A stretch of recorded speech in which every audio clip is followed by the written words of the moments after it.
Hello friends, എല്ലാവർക്കും ഒരിക്കൽ കൂടി അമ്മൂസ് ക്രിയേഷൻ ചാനലിലോട്ട് സ്വാഗതം. അപ്പോൾ കഴിഞ്ഞ ഒരു എപ്പിസോഡിൽ ഞാൻ സാരി ഡിസ്പ്ലേ ചെയ്തതിൽ ഒരു സാരിയുടെ ഡിസൈൻ എല്ലാവർക്കും ഇഷ്ടപ്പെട്ടു എന്ന് പറഞ്ഞ് കുറേ മെസ്സേജസ് വന്നിട്ടുണ്ട്. അപ്പോൾ അതുപോലെ തന്നെ അവർ കുറേ റിക്വസ്റ്റും ചെയ്തിട്ടുണ്ട്, ആ ഒരു പാറ്റേൺ എങ്ങനെയാണ് തയ്ക്കണേ എന്നും കാണിച്ചു തരാമോ എന്ന്. അപ്പോൾ അതാണ് ഞാൻ ഇന്ന് കാണിക്കാൻ പോണത്. അന്ന് കാണിച്ചത് വൈറ്റ് ഓർഗൻഡി സാരിയിൽ ഒരു പിങ്ക് ഡബിൾ ഷെയ്ഡ് ത്രെഡ് ഇട്ടാണ് നമ്മൾ തയ്ച്ചത് ഞാൻ കാണിച്ചത്. ആ സെയിം ഡിസൈൻ തന്നെ വേറെ കളർ ത്രെഡ് ഇട്ടാണ് ഞാൻ ഇന്ന് തയ്ക്കുന്നത്. അത് ബാക്കിയുള്ള ഡിസൈനും സ്റ്റിച്ചിങ്ങും എല്ലാം സെയിം തന്നെയാണ്. അപ്പോൾ അത് എങ്ങനെയാണ് തയ്ക്കേണ്ടതെന്ന് ഇന്നത്തെ വീഡിയോയിൽ കാണാൻ എല്ലാവരുടെയും ഡൗട്ട്സ് എല്ലാം ക്ലിയർ ആകും എന്ന് ഞാൻ വിശ്വസിക്കുന്നു ഇന്നത്തെ വീഡിയോയുടെ. അപ്പോൾ ഇതിനു മുമ്പ് കഴിഞ്ഞ എപ്പിസോഡ് കാണാത്തവരുണ്ടെങ്കിൽ അതിൻ്റെ ലിങ്ക് താഴെ ഡിസ്ക്രിപ്ഷനിൽ ഉണ്ടാകും. അതുപോലെ തന്നെ ഇന്നത്തെ വീഡിയോ നിങ്ങൾക്ക് യൂസ്ഫുൾ ആയിട്ട് തോന്നുവാണെങ്കിൽ ലൈക്ക് ചെയ്യാനും ഷെയർ ചെയ്യാനും അതുപോലെ തന്നെ ചാനൽ സബ്സ്ക്രൈബ് ചെയ്യാനും മറക്കണ്ട. അപ്പോൾ പിന്നെ എനിക്കൊരു കാര്യം പറയാനുള്ളത്, ഞാൻ എംബ്രോയിഡറി ചെയ്യാനായിട്ട് കുറച്ച് പ്ലെയിൻ ബെഡ്ഷീറ്റ്സ് ആമസോണിൽ നിന്ന് മേടിച്ചിട്ടുണ്ട്. പല ഷെയ്ഡ്സിലുള്ള ലൈറ്റ് ഷെയ്ഡ്സും അല്ലാത്ത ഡാർക്ക് ഷെയ്ഡ്സും കുറേ ഷെയ്ഡ്സ് അവൈലബിൾ ആണ്. അതിൻ്റെ റേറ്റ് 550-549 ആണ് റേറ്റ്. അപ്പോൾ ആ ഒരു റേറ്റിന് ഈ ബെഡ്ഷീറ്റ് കിങ് സൈസ് ബെഡ്ഷീറ്റാണ്, വർത്താണ് എന്നുവെച്ചാൽ നല്ല ആ ഒരു റേറ്റിന് നല്ല ക്വാളിറ്റി മെറ്റീരിയൽ ആണ് ഈ ബെഡ്ഷീറ്റിനുള്ളത്. അപ്പോൾ അതിൻ്റെ ലിങ്കും ഞാൻ താഴെ ഡിസ്ക്രിപ്ഷനിൽ കൊടുത്തിട്ടുണ്ടാവും, ആവശ്യമുള്ളവർക്ക് കയറി നോക്കാവുന്നതാണ്. അപ്പോൾ നമുക്ക് ഇന്നത്തെ വീഡിയോയിലോട്ട് കിടക്കാം. നമ്മളിന്ന് ഈ ഒരു ഡിസൈനാണ് തയ്ക്കാൻ പോകുന്നത്. ഇതിലത്തെ ഒരു ഫ്ലവർ എങ്ങനെയാണ് തയ്ക്കേണ്ടതെന്നുള്ളതാണ് നമ്മൾ കാണിച്ചു തരുന്നത്. അപ്പോൾ ഈ ഒരു ഡിസൈൻ ഞാൻ ചെയ്തിരിക്കുന്നത് നേരത്തെ ഒരു സാരിയിൽ ഞാൻ കാണിച്ചിട്ടുണ്ടായിരുന്നു. ഒരു ഓർഗൻഡി സാരിയിൽ, വൈറ്റ് ഓർഗൻഡി സാരിയിൽ പിങ്ക് ഡബിൾ ഷെയ്ഡ് ത്രെഡ് ഇട്ടിട്ടാണ് നമ്മൾ തയ്ച്ചത്. അപ്പോൾ അന്ന് തയ്ച്ചു കഴിഞ്ഞ് കുറേ റിക്വസ്റ്റ് വന്നു, ഈ ഒരു വർക്ക് കാണിച്ചു തരാമോ, എങ്ങനെയാണ് തയ്ക്കേണ്ടതെന്നുള്ളത് കാണിച്ചു തരുമെന്ന്. അപ്പോൾ ഞാൻ ഇന്ന് യൂസ് ചെയ്യുന്നത് പിങ്ക് ത്രെഡ് അല്ല, ഇതിൻ്റെ അകത്ത് double shade red, double shade റെഡും പ്യുവർ റെഡും അല്ലാത്തൊരു ഷെയ്ഡാണ്. പിങ്കും അല്ല റെഡും അല്ല, അടുത്തൊരു ഷെയ്ഡ് ആങ്കറിൻ്റെ ഡബിൾ ഷെയ്ഡാണ്. 1203 ആണ് ഇതിൻ്റെ കോഡ് നമ്പർ. ഫ്ലവേഴ്സിന് ഇതാണ് നമ്മൾ കൊടുക്കുന്നത്. ലീവ്സിന് നമ്മൾ ലൈറ്റ് ഒലീവ് ഗ്രീൻ ആണ് കൊടുക്കുന്നത്. 281 ആണ് അതിൻ്റെ ആങ്കർ കളർ കോഡ്, 281. പിന്നെ നടുക്ക്, ഫ്ലവറിൻ്റെ നടുക്ക് തയ്ക്കാനായിട്ട് 291 ആണ് ആങ്കർ കളർ കോഡ്. ഈ 3 കളേഴ്സാണ് നമ്മൾ ഈ ഒരു ഡിസൈൻ ചെയ്യാനായിട്ട് നമ്മൾ യൂസ് ചെയ്യുന്നത്. അപ്പോൾ ഇത് ആദ്യം തന്നെ നമുക്ക് ഫ്ലവർ തയ്ക്കാം. ഞാൻ ഇതിൻ്റെ ഒരു സിംഗിൾ ഫ്ലവറായിട്ട് വരച്ചു വെച്ചിട്ടുണ്ട്. ഇതുപോലെ ഒരു സിംഗിൾ ഫ്ലവർ, അത് തയ്ക്കേണ്ടത് എങ്ങനെയാണെന്ന് നമുക്ക് ആദ്യം കാണാം. ഫ്ലവർ ആദ്യം തയ്ക്കാം, അത് കഴിഞ്ഞിട്ട് നമുക്ക് ലീവ്സും നടുക്കുള്ള ഫ്രഞ്ച് നോട്ടും തയ്ക്കാം. അപ്പോൾ അതിന് വേണ്ടിയിട്ട് നമ്മൾ 6 strands ത്രെഡാണ് എടുക്കുന്നത്. 6 strands എടുത്തിട്ട് ഇപ്പോൾ നമ്മൾ ഫ്ലവറിൻ്റെ പെറ്റൽ വരച്ചിട്ടുണ്ട്, അതിൻ്റെ നടുക്കേ കൂടെ ഞാനൊരു ലൈനും വരച്ചിട്ടുണ്ട്. അപ്പോൾ ഈ ഒരു ലൈൻ വരയ്ക്കുന്നത് നമുക്ക് വേണമെങ്കിൽ അവോയ്ഡ് ചെയ്യാം, നമുക്ക് അറിയാം, സെൻറ്റർ അറിയാം എന്നുണ്ടെങ്കിൽ അത് വരയ്ക്കണം എന്നൊന്നുമില്ല. അപ്പോൾ ഇത് സ്റ്റാർട്ടിങ്ങിൽ നിന്ന് നമ്മൾ എടുക്കുകയാണ്. ടിപ്പിൽ നിന്ന് എടുത്തിട്ട് കുറച്ച് എന്തോരം ഡിസ്റ്റൻസാണ് പോകേണ്ടതെന്ന് വെച്ചാൽ അത് കുറച്ചധികം വെക്കുന്നതാണ് നല്ലത്, എന്നാലാണ് വി ഷേപ്പ് വരത്തുള്ളൂ പെറ്റൽസിന്. കുറച്ച് അധികമായിട്ട് എടുത്ത് താഴത്തോട്ട് താത്തുക. 6 strands ആണ് നമ്മൾ എടുത്തേക്കുന്നത്. 2 ആയാലും കുഴപ്പമില്ല, പക്ഷേ അടുത്തടുത്ത് വന്നെങ്കിൽ കുറച്ചും കൂടെ നല്ല പ്രൊജക്റ്റ് ചെയ്ത് നിൽക്കണമെങ്കിൽ 6 strands ആണ് ഇപ്പോഴും നല്ലത്. പിന്നെ അപ്പുറത്തെ ഏതെങ്കിലും ഒരു സൈഡിൽ നിന്ന് നമ്മൾ കുത്തിയെടുക്കുന്നു. പിന്നെ ഇപ്പുറത്തെ സൈഡിൽ താത്തിയിട്ട് ഇങ്ങനെ പൊക്കിയെടുക്കാം. ഇത് ഒരു വേ ആണ്, ഇങ്ങനെ നമുക്ക് ചെയ്യാം. ഫ്ലൈ സ്റ്റിച്ച് ഇങ്ങനെ നമുക്ക് തയ്ക്കാം. അതല്ല എന്നുണ്ടെങ്കിൽ മറ്റേ രീതി ഞാൻ കാണിച്ചു തരാം.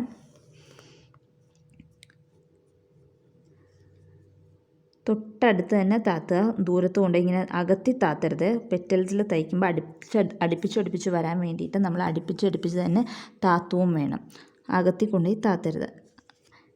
ഞാൻ ആദ്യം ഇവിടെ കുത്തിയെടുത്തിട്ട് മറ്റേ സൈഡിൽ താത്തുന്നു, എന്നിട്ട് സെൻറ്ററിൽ കുത്തിയെടുക്കുന്നു. അങ്ങനെയാണ് ആദ്യത്തെ മെത്തേഡ് കാണിച്ചു തന്നത്. ആ രീതിയിൽ തയ്ക്കാം.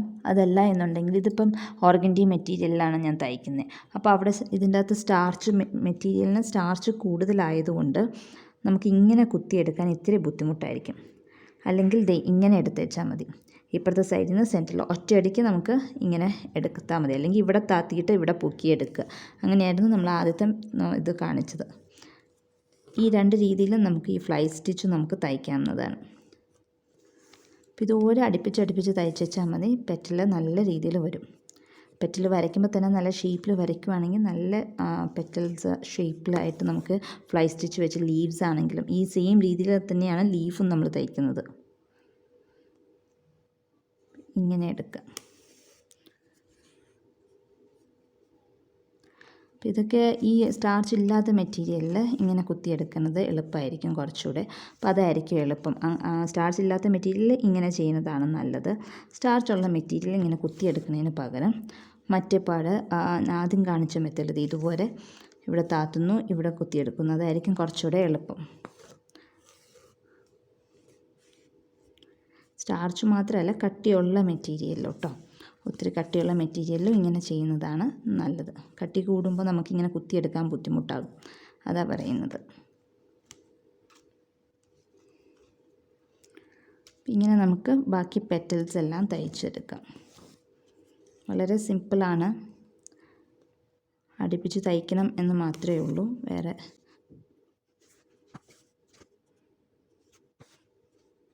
ഏറ്റവും അവസാനമാണ് പൂവിൻ്റെ സെൻറ്റർ തയ്ക്കാൻ പോകുള്ളൂ. അല്ലെങ്കിൽ ഇപ്പം ഇങ്ങനെ കുത്തിയെടുക്കുമ്പോൾ ഫ്രഞ്ച് നോട്ട് ഉള്ളിൽ തയ്ച്ചിട്ടുണ്ടെങ്കിൽ അതിൽ കൊണ്ടുപോകും.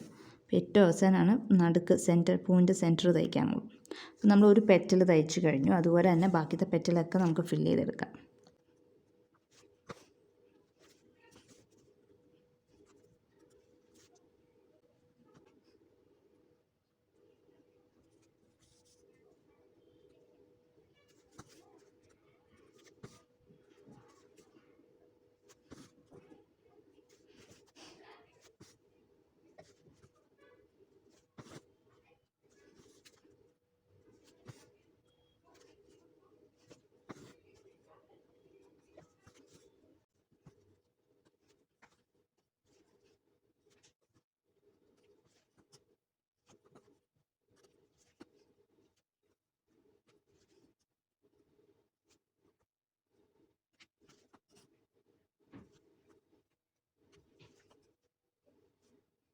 അപ്പോൾ നമ്മൾ ഫ്ലൈ സ്റ്റിച്ച് വെച്ചിട്ട് ഈ ഫ്ലവർ ഫുള്ളും തയ്ച്ചു കഴിഞ്ഞിട്ടുണ്ട്. ഇനി അടിയിൽ നോട്ട് ഇടണമെന്ന് നമുക്ക് നോക്കാം. അടിയിൽ നോട്ട് ഇടുമ്പം നമ്മൾ 6 strands ആണ് എടുത്തിരിക്കുന്നത്. അതുകൊണ്ട് കെട്ട് പെട്ടെന്ന് ഊരിപ്പോരും. മുഴുത്തതായിട്ടിരിക്കുന്നതുകൊണ്ട് ഊരിപ്പോരാനുള്ള ചാൻസ് കൂടുതലാണ്. ഇതിപ്പോൾ കൃത്യം ത്രെഡ് ആയതുകൊണ്ട് കുഴപ്പമില്ല. ഇങ്ങനെ ഊരിയെടുത്തിട്ട് സ്പ്ലിറ്റ് ചെയ്തിട്ട്, കൃത്യം ത്രെഡാണെങ്കിൽ ഇങ്ങനെ ഊരിയെടുത്തിട്ട് ത്രെഡ് സ്പ്ലിറ്റ് ചെയ്തിട്ട് ഒന്ന് കെട്ടിടുന്നത് നല്ലതായിരിക്കും. പെട്ടെന്ന് ഊരിപ്പോരത്തില്ല. അതെല്ലാം മറ്റേ നോട്ട് വലുതാവുമ്പോൾ പെട്ടെന്ന് ഊരിപ്പോരാൻ 6 strands എടുക്കുമ്പോൾ ഉള്ള പ്രശ്നം അതാണ്. എപ്പോഴും നോട്ട് ഇടുമ്പോൾ വലുതായിട്ടിരിക്കും. അതുകൊണ്ട് ഊരിപ്പോരാനും എളുപ്പം ആയിരിക്കും. ഒരു 2 വട്ടം അല്ലെങ്കിൽ ഒരു 3 വട്ടം കെട്ടിടുക. നല്ല മുറുക്കെ വലിച്ചു കെട്ടിടണം. ഇതുപോലെ കെട്ടിടുക. അപ്പോൾ ഇതിൻ്റെ ഫ്രണ്ടും ബാക്കും ഒരുപോലെ ആയിരിക്കും. ഇങ്ങനെ ഫ്രണ്ടിൽ നടുക്കേ കൂടെ ഒരു പാർട്ടീഷൻ പോണതും കൂടെ കാണാം.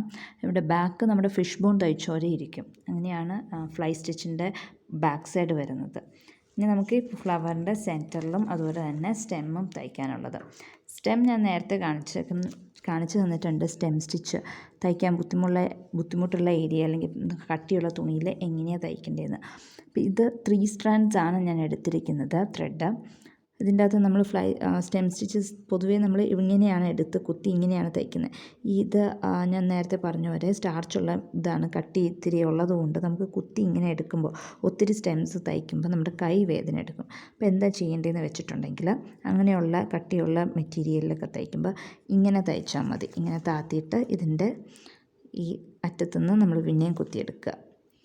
അപ്പം അങ്ങനെ സ്റ്റെം സ്റ്റിച്ച് തയ്ച്ചാൽ മതി. അപ്പം സെയിം കുറച്ച് പണി കൂടുതലാണ്. താഴത്തേക്കൂടെ കൈ കൊണ്ടുപോയി വലിക്കണം, മേളിൽ കൂടെയും കൊണ്ടുവരണം. അങ്ങനെ മറ്റേ പാട് തയ്ക്കുകയാണെങ്കിൽ ആ ഒരു ബുദ്ധിമുട്ടില്ല. പക്ഷേ നമ്മുടെ കൈ വേദന എടുക്കും. കട്ടിയുള്ള മെറ്റീരിയൽ ആയതുകൊണ്ട് ഇങ്ങനെ തയ്ച്ച് വെച്ചാൽ മതി. സ്റ്റെം സ്റ്റിച്ച് കുറച്ചുകൂടെ എളുപ്പമായിട്ട് തോന്നും നമുക്ക്. 2 രീതിയിൽ സ്റ്റെം സ്റ്റിച്ചും 2 രീതിയിൽ ഫ്ലൈ സ്റ്റിച്ചും തയ്ക്കുന്നത് എങ്ങനെയാണെന്ന് നമ്മൾ ഇന്നത്തെ വീഡിയോയിൽ കണ്ടു. എല്ലാവർക്കും മനസ്സിലായി എന്ന് വിശ്വസിക്കുന്നു.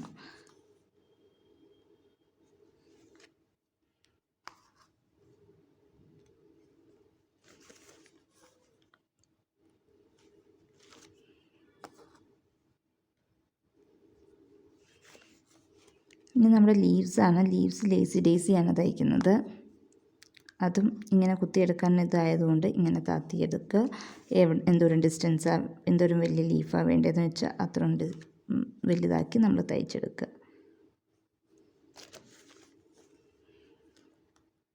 നമ്മൾ സ്റ്റെം സ്റ്റിച്ചും തയ്ച്ചു കഴിഞ്ഞിട്ടുണ്ട്. ലീവ്സ് ലേസി ഡേസിയും തയ്ച്ചു. ഇനി നമുക്ക് നടുക്ക് ഫ്രഞ്ച് നോട്ടാണ് തയ്ക്കേണ്ടത്.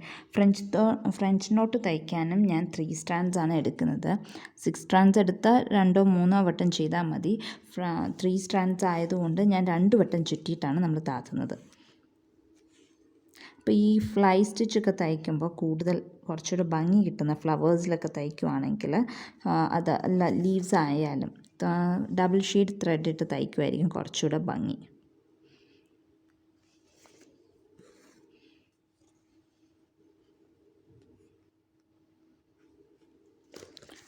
രണ്ടു വട്ടം ചുറ്റിയിട്ടാണ് ഞാൻ താത്തുന്നത്.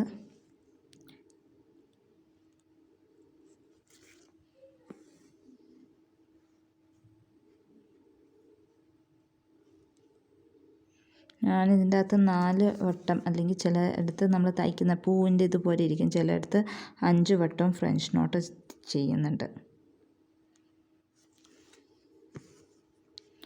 ഗ്യാപ്പ് പൂവിൻ്റെ പെറ്റൽ വന്ന് എങ്ങനെയാണ് ഗ്യാപ്പ് ഫില്ല് ചെയ്യണേ അതുപോലെ ഇരിക്കും. ചിലയിടത്ത് 4 മതി, ചിലയിടത്ത് 5 വേണ്ടി വരും. അപ്പോൾ ഇതിൻ്റെ അത് 4 തയ്ച്ചപ്പോഴും ഫില്ലായി. പക്ഷേ ഞാൻ സെൻറ്ററിൽ ഒന്നുകൂടെ ഒന്ന് പ്രൊജക്റ്റ് ചെയ്ത് നിൽക്കാൻ വേണ്ടിയിട്ട്, പൊങ്ങി നിൽക്കാൻ വേണ്ടിയിട്ട് ഒരെണ്ണം കൂടെ ചെയ്യുന്നുണ്ട്.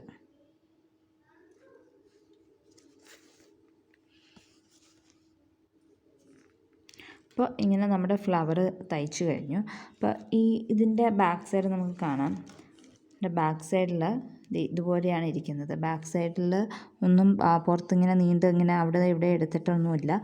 അപ്പോൾ ഒരേ ഫ്ലവർ കഴിഞ്ഞിട്ടും നമ്മൾ ഇതുപോലെ കെട്ടിടുക. അടിയിൽ കൂടെ വലിക്കണമെങ്കിൽ വലിക്കാം, പക്ഷെ മേലിൽ കാണാത്ത രീതിയിലുള്ള മേലിലേക്കൊന്ന് നോക്കിയാൽ കാണാത്ത രീതിയിൽ വേണം അടിയിൽ കൂടെ വലിക്കാനായിട്ട്, പ്രത്യേകിച്ച് സാരികൾക്ക്. ഇതുപോലെ കെട്ടിട്ടൊന്ന് ടൈറ്റൻ ചെയ്തിട്ട് കട്ട് ചെയ്യുക. ഒത്തിരി നൂല് നീളത്തിൽ വെച്ചേക്കണ്ട, കുറച്ച് നൂല് വെച്ചാൽ മതി. ഇതുപോലെ കട്ട് ചെയ്താൽ മതി. അപ്പോൾ നമ്മുടെ ഈ ഒരു ഫ്ലൈ സ്റ്റിച്ച് വെച്ചിട്ട് പൂ തയ്ച്ചത് നമ്മൾ കണ്ടു. അപ്പോൾ എല്ലാവർക്കും മനസ്സിലായെന്ന് വിശ്വസിക്കുന്നു. അപ്പോൾ അങ്ങനെ തയ്ച്ച ഒരു ഡിസൈനാണിത്. അപ്പോൾ കഴിഞ്ഞ വീഡിയോയിൽ ഞാൻ ഇതിൻ്റെ പിങ്ക് ഡിസൈനാണ് കാണിച്ച്, ഇതിൻ്റെ അകത്ത് പിങ്ക് ത്രെഡ് വെച്ച് തയ്ച്ചതായിരുന്നു. ഇത് ആ സെയിം ഡിസൈൻ തന്നെ ഈ ഒരു കളർ 1203 ആണ് കോഡ്. ആ കോഡ് ആങ്കർ കോഡ് കളർ വെച്ചിട്ടാണ് നമ്മളിത് തയ്ച്ചത്.